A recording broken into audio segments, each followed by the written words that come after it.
Magandang araw mga kapolitika at welcome back dito sa ating YouTube channel. In this video is pag-uusapan po natin itong balita dito sa social media today, February 7 na kung saan ay kasama po ang Pilipinas dito sa pagpipilian bilang magiging next host ng Miss Universe 2025. Pag-uusapan po natin yung mga opinyon ng ating mga netizen dito sa mundo ng social media. Pero bago ang lahat ay huwag kalimutang mag-like at mag-subscribe na rin kayo para updated kayo sa ating mga latest issue. At ngayong araw po, February 7 ay in-announce po dito sa page ng Miss Universe organization na kung saan kasama po ang Pilipinas sa pinagpipilian bilang maging host sa Miss Universe ngayong taon 2025. So kasama po dito ang Thailand, Dominican Republic, Nigeria, South Africa, Spain at Costa Rica. So ito po yung mga bansa na kung saan ay kabilang dito sa mga pinagpipilian na maging host ng Miss Universe 2025. At alam naman natin na pag-host ang isang bansa ay malaki ang tsansa na mapapasama sa top 10 or sa top 5. So nagbigay ng clue dito sa social media na kung saan ay ang magiging susunod daw na host ay nag-host na ng Miss Universe sa mga nakaraang taon. So it's either Thailand lang po yan mga kapolitika or itong Pilipinas. So ngayon naman marami ang napareact kung sa Pilipinas daw gaganapin. Marami po sa mga kapitbahay natin na nag-react na cheap daw pag sa Pilipinas gaganapin ang Miss Universe 2025, katulad daw doon sa Miss Earth na kung saan ay gumamit ng CapCut, and then nung 2016 pinuna nila na maliit daw ang stage nung ginanap ang Miss Universe dito sa ating bansa.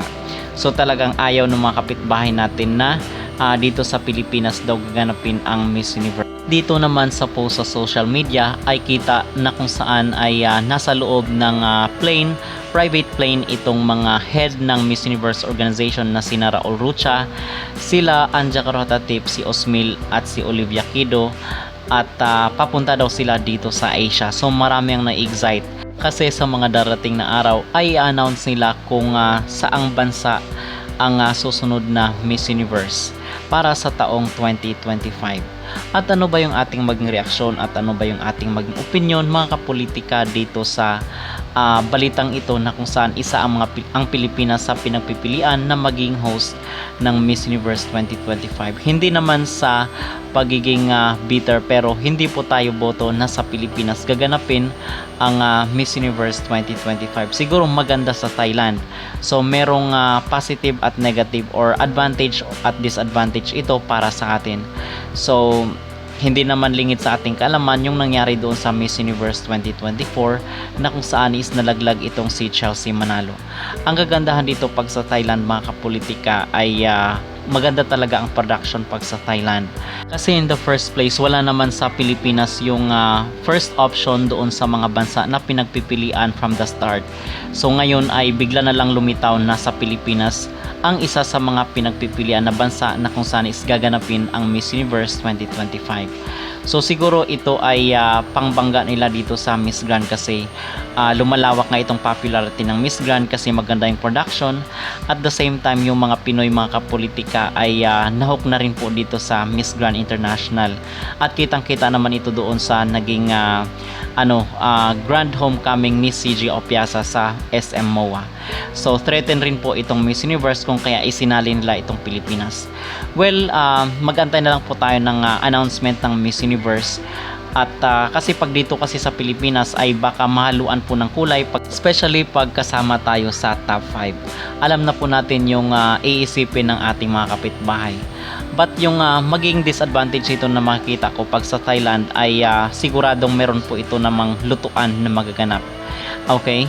So maghintay na lang po tayo ng mga susunod na announcement dito ng Miss Universe organization.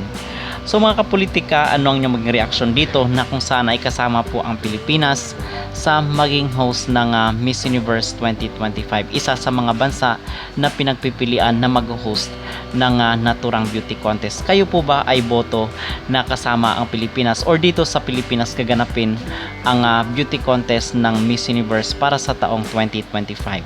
Mag-comment down below at huwag kalimutang mag-like at mag-subscribe na rin kayo para updated kayo sa ating mga latest issue.